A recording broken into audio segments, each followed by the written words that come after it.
Momento de dar la bienvenida a nuestros siguientes invitados. Nos acompaña la jefa de Propiedad Horizontal y Publicidad, Norma Urbieta, y también Edgar Romero, jefe de Propiedad Horizontal de la unidad de inscripción. Vamos a hablar un poco acerca del impacto de los nuevos emprendimientos inmobiliarios. ¿Cómo están? Gracias por venir. Igualmente, muchas gracias. Buenos días. Bien, y arrancamos esta entrevista y siempre hacemos una introducción para aquellos que de repente no estén familiarizados con todo este trabajo que sabemos es muy importante, y es por eso que queremos saber cómo puede entenderse esto de la manera más sencilla para que los televidentes podamos, y me incluyo también, entender cómo se desarrolla todo este trabajo. La verdad que el sometimiento a propiedad horizontal es un régimen. No es una propiedad que está en posición horizontal ni nada. Debería entenderse que es un régimen donde se someten muebles urbanos. Pero ¿cuál es la característica fundamental de una propiedad horizontal? Donde conviven propiedades privadas y propiedades comunes. Allí es donde entramos a someter para que pueda haber una comunidad compartida de bienes, o tener, por ejemplo, tu departamento, que es una propiedad privada tuya. Esa es la idea básica de lo que es propiedad horizontal, el sometimiento a una propiedad horizontal. Y en este aspecto hay que decir que es un proceso para que se realice este sometimiento. Así mismo. Sí, yo te digo, el proceso de sometimiento consiste ya ya nos vamos en el campo notarial, porque a través de la escritura pública notarial, consignando en ella las unidades, las descripciones de las unidades, sean departamentos, estacionamientos, garage, a más de las formas de convivir de los inquilinos dentro del edificio mismo. Todo eso forma el régimen de propiedad horizontal, que una vez ya realizado la escritura pública con la notaria, eso se inscribe en los registros públicos. En mi caso, me toca inscribir esa escritura. Debo decir que el sometimiento implica que el inmueble urbano pasa a ser horizontal. Es una cuestión administrativa que utilizamos para ese paso, porque la finca matriz deja de ser urbano, eso se inactiva, y pasa a ser horizontal. Quiere decir, como explicó la doctora Urbieta, en donde constan ya los propietarios de las áreas exclusivas y copropietario de las áreas... De las partes comunes. Donde todos comparten. Y es justamente la característica en ese punto en donde me quiero detener, porque siempre uno dice, bueno, esto es como siempre está en los documentos, dominio de uso totalidad del espacio común. En cuanto a los condominios, también existen espacios que tienen que ser respetados. Finalmente, estos puntos específicos están descritos dentro de lo que hace a esta normativa. Uno necesariamente tiene que acudir a un profesional antes de poder, digamos, realizar una construcción importante, porque también sabemos que hoy día se están dando estas inversiones importantes aquí en esta zona específicamente, digo, para los televidentes, estamos en el área en donde más crecimiento se registra, y esto se tiene que tener en cuenta. Claro, totalmente. Es importante en ese aspecto mencionar que para que haya esa convivencia armónica en un edificio de departamentos u oficinas, que estábamos hablando justamente sobre esta avenida Santa Teresa que creció, que fue el boom en esa temporada, se creó el reglamento de copropiedad para que justamente haya esa convivencia plena entre lo que es una propiedad privada y lo que es la propiedad en común. Debe existir, sí o sí, al estar sometido a un inmueble, tiene que tener su reglamento de copropiedad, que nosotros le llamamos. Allí es donde están detallados todas las funciones que tienen que tener cada propietario, y cómo se debe utilizar las partes comunes, escaleras, si tiene pileta, si tiene quincho, etc. Todas esas son partes comunes que utilizan todos los condóminos de ese edificio. Eder, ¿y esto está también en el Código Civil? Sí. Sí, tenemos, aparte del Código Civil, tenemos dos regimos de la ley, que es un poco viejita, de 1960, la 677, la que de ahí prácticamente partimos para, nos suplimos con el Código Civil y Código de Organización Judicial también. Basándonos en esa ley, que ya es de 1960, tenemos su decreto reglamentario después de 8 años, de 1968, que es la 2216. En esa es donde están reglamentadas todas las funciones de lo que es propiedad horizontal. Aparte, generalmente a nosotros nos maneja esas dos leyes todavía, que es bastante, es muy escueta todavía para ese tiempo, son 59 años y 51 años. Tiene que ser actualizado. Claro, esa es la mayor dificultad que estamos teniendo, porque con nuevos emprendimientos, cuando estamos hablando, se necesita de más dinámica en las leyes. Prever seguros de caución y compañía, que hay veces que en esa nuestra ley no estaba prevista para dentro, de hace 60 años atrás, todavía no teníamos esa previsión. Pero ¿qué pasa? Si nos ponemos a leer ese decreto, existen muchísimas otras más ventajas que muchas veces no estamos utilizando. Los profesionales muchas veces no se dan cuenta o por desconocimiento. Tenemos muchas facilidades todavía para ese tiempo actual, aquí para nuestra propiedad horizontal, aquí en Paraguay. Y necesariamente tiene que actualizar, porque en cada uno de los artículos siempre uno busca de manera detallada como algo tan simple como la construcción de un muro de divisoria, ¿no? Y que finalmente pueda entenderse. Que ya está toda reglamentada, allí claro, exactamente, en ese momento, pero para nuestra realidad, que tanto creció, se necesitan de leyes nuevas, apoyar en ese sentido nuevas leyes que puedan fomentar justamente el sometimiento a propiedad horizontal. ¿Por qué es importante este sometimiento? Y la verdad que regla muchos aspectos, el aspecto económico, el aspecto social, por ejemplo, la construcción de viviendas particulares o viviendas sociales, por ejemplo, es de extrema importancia tener que arreglar ese tipo de viviendas. Fíjese que al someter, eso implica que cada unidad va a obtener una numeración de matrícula y su cuenta.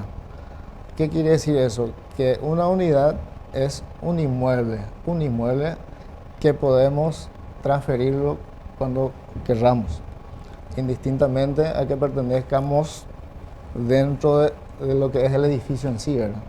Entonces cada unidad puede ser transferida en cualquier momento con su garage o con su baulera como... Una unidad perfectamente identificada. Aparte de ser más práctico, va a tener todas las garantías necesarias a la hora de realizar cualquier tipo de transacción. La garantía de estar inscripta y la garantía que te da la ley al estar inscrito dentro de los registros públicos. Si bien siempre hablamos de la necesidad de transparentar todo esto, del reordenamiento territorial, esto sin duda es fundamental, esto no es obligatorio. Lastimosamente tenemos que decir, porque es algo tan que tiene tanto se puede sacar de provecho, pero no es obligatorio. No es obligatoria la inscripción, no. Es a ruego de parte. Siempre es a ruego de parte. No tenemos datos aproximadamente o de lo que todavía necesitan ser sometidos o en qué porcentaje están avanzando en este sentido. Sí, te respondo. Tenemos una estadística que sacamos de nuestro sistema informático registral, pero son ya los sometidos actualmente y tenemos aproximadamente 28.360 sometidos al régimen, que son edificios ya construidos, y una estadística más o menos de una entrada en los registros públicos para ser sometidos en un año. Tenemos 4.590 reglamentos más unidades ya registrados. Eso es más o menos una estadística para que te des cuenta. Cuando sale el reglamento, es el reglamento de copropiedad que inicialmente estábamos hablando, que eso es lo que le maneja al edificios corporativos o complejos y compañía como ellos inscriben. Ese es el reglamento de copropiedad que le está manejando. Allí es donde nosotros informáticamente estamos viendo un avance, pero creció progresivamente y en un año tenemos, ¿cuánto eran? 4.590 solamente en un año. En eso contamos ya los reglamentos y unidades prestas para la venta porque ya se han vendido. Solamente en un año. Tenemos el caso de un conocido edificio de la zona que nos llevó hacerlo, o sea, mejor dicho, cargarlo en nuestro sistema casi como un mes, porque tiene 1.200 unidades. Un solo edificio. Un solo edificio. Entonces esos ya están disponibles para que en cualquier momento sean transferidos de vuelta. Y es de esto cuando hablamos del impacto de los emprendimientos inmobiliarios justamente que se dan. Y como que de golpe en muchas zonas se vieron o se nota justamente este crecimiento, pero esto tiene que ir acompañado de las normativas que estén justamente en regla y que también tienen un trabajo bastante intenso e importante por desarrollar, ¿no? Así mismo. Así mismo, esto mueve mucho, por decirlo, en el ambiente técnico, laboral, económico, social, cultural. Esto es el boom del momento, como te había dicho. Y realmente necesitamos, como dijo la doctora Urbieta, necesitamos de leyes, que se sancionen leyes nuevas, se actualicen acorde a lo que son hoy día nuestros El movimiento que está teniendo movimientos. nuestro mercado inmobiliario. De acuerdo al Mucho mercado. movimiento que ustedes registran actualmente, ¿a cuánto piensan cerrar este año? Para tener una idea más o menos. Y si vamos a hacer una progresión, imagínate que en un año hicimos 4.590 solamente en reglamentos y unidades, estaríamos cerca de los 8.000 más o menos. Aproximadamente. Aproximadamente. Es muy relativo por el hecho de que de repente no todos son edificios. Tengamos en cuenta que también son sometidos al régimen los barrios cerrados, que no precisamente son edificados uno encima de otro, sino son Los country también. Los country. Los country, a eso justamente, no solo propiedad horizontal, tenemos como que una imagen de horizontalidad allá, ¿verdad? Pero no. Tenemos también las verticales y las que son los edificios tumbados que le llaman. Tumbados. Los country son los edificios tumbados, los que no suben en forma vertical. Eso se le llama una propiedad tumbada. Okay, pero todavía depende de la voluntad, de cierta forma, decirlo así, de aquellos que tengan que someter sus construcciones. Lastimosamente hasta ahora sí, porque la ley no le exige. ¿Cuáles No son hay las una exigencias para que uno pueda, digamos, estar en regla? Hablando mal y pronto. Te respondo. Para el sometimiento necesitamos, o sea, el recurrente sí debe de ir a un notario público con los requisitos exigidos por los registros públicos. Antes de eso, inclusive el catastro, Servicio Nacional de Catastro deberá de expedirse o sea, una resolución en donde consten las unidades a ser inscritas en el registro público. Primero catastro, entonces. Claro, Primero porque catastro. se inicia. Inicia. Okay. Vamos por la municipalidad, también tiene que ser aprobado por la municipalidad, Así el mismo. plano, Okay. planillas, luego pasa a lo que es registros públicos. Ahí nosotros empezamos a calificar si qué es lo que le falta. Al fin y al cabo, nosotros somos los últimos del eslabón que tenemos que calificar si está todo bien, ¿verdad? Para la inscripción del sometimiento. Decías... O sea que hay varios pasos iniciales, así como dijiste, el deseo del propietario de lo que sea una propiedad horizontal, tumbada o en forma vertical, tiene varios pasos anteriores que vamos por la municipalidad del distrito de donde tenés el inmueble. De la municipalidad vuelve otra vez a trabajar con Catastro. Catastro también trabaja con nosotros. ¿Por qué? Porque el profesional, en este caso el notario, antes del sometimiento tiene varios requisitos que cumplir. Todos estos requisitos, por supuesto, estamos hablando de nuestro manual técnico registral que está vigente. Todos los profesionales allí pueden recurrir a partir del artículo 225 en adelante, está el sometimiento.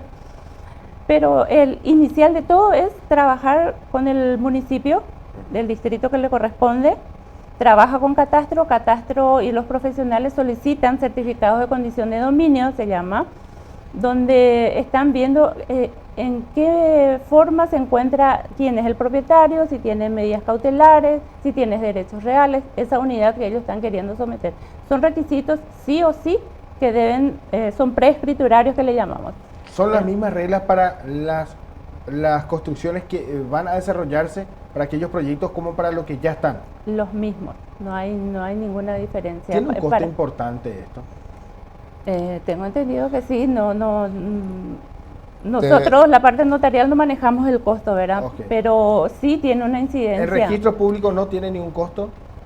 Una tasa fija tiene. Una tasa fija. Para el pedido, sí, Okay. para los pedidos de certificación y la inscripción del inmueble. Pero esto, digamos, uno accediendo a la web o consultando directamente puede tener estos costos, esta tasa fija.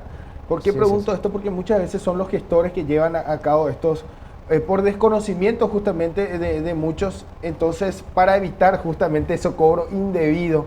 Y es importante siempre aclarar esto, ¿no? Claro, sí, está totalmente transparentado en la web y en la página de registros, en la página del Poder Judicial, completo, inclusive del manual, cuando te estaba hablando, ellos tienen la capacidad de bajar de la red todo ese manual en forma gratuita. Todo puede hacer en forma gratuita el interesado, el profesional o el que tenga algún interés en saber cómo someter, por ejemplo, están todos dentro de la red.